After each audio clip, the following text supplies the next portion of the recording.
What is that tune? No clue. That almost sounds like, with a little help from my friends. Maybe the same genre. I don't know. Same note. That's a Whitney Houston song. That's a Whitney Houston song? Yes, sir. Okay. This first poem is called Crazy. Floodlights and sirens in my car. A flashlight in my face.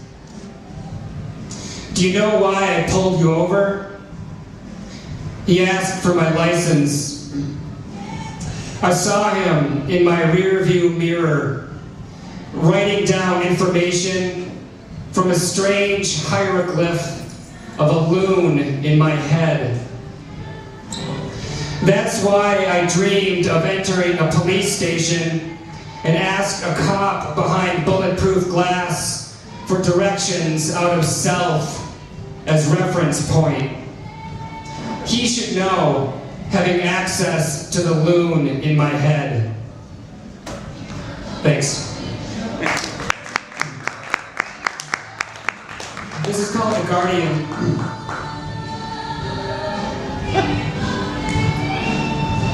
And this angelic voice will accompany the poem.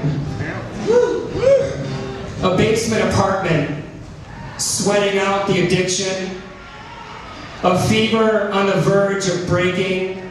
A demon, stoned and screaming, although there is no one to wake up.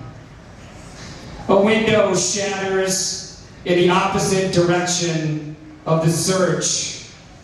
Through celestial darkness for the end of the night and the end of the scream. As the sun rises, an owl descends over a field of blowing snow where the cloudless sky defines a leafless tree.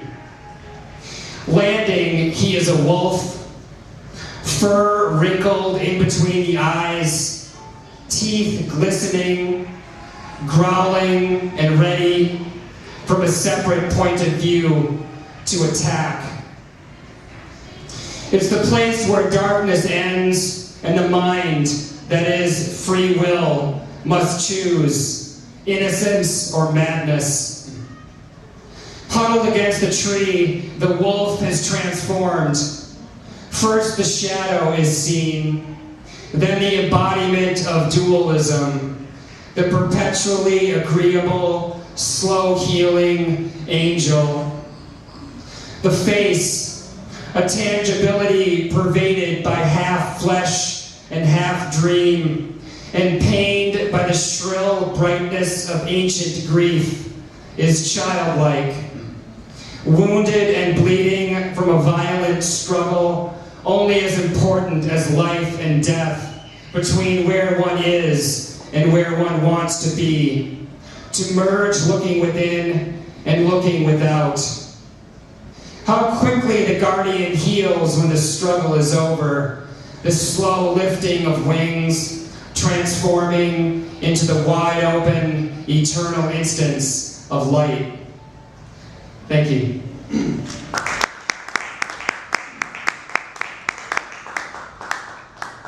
This is called The Sacrifice Revisited.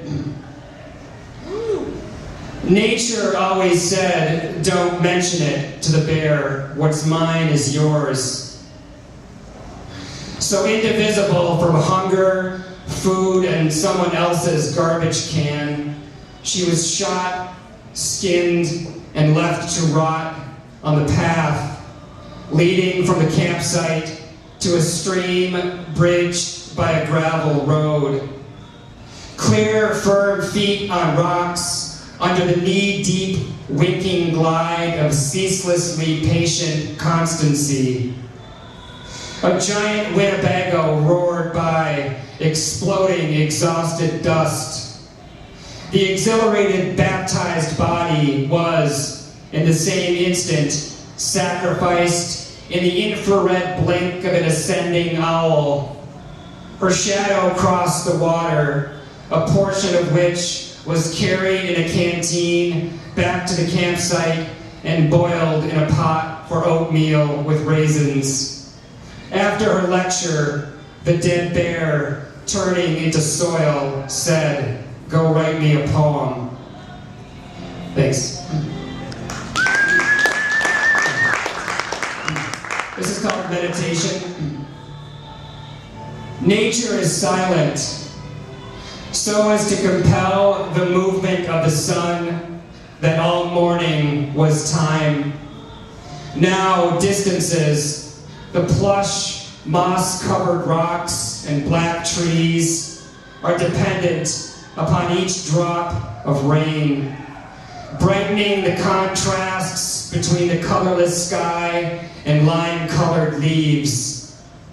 Rebirth is because of separation from nature, silent so as to constellate breath, concentration, and renewal of the trail, indistinct from rising steam, shadows of swamp bushes, and the buzz of mosquitoes.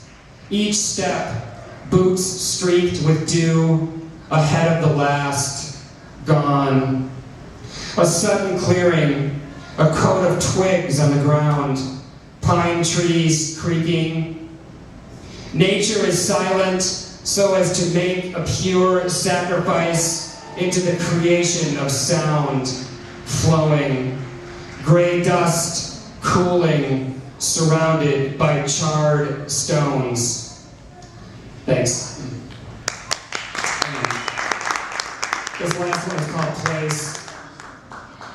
With each stroke, stride, and typewriter pound, the ink-soaked, exposed nerves of the page flex against the stress like muscles that have just swung an axe that chomps like the darkness-consuming mouth in the middle of a trail without a beginning or end and revealed by nothing outside its own panoramic light.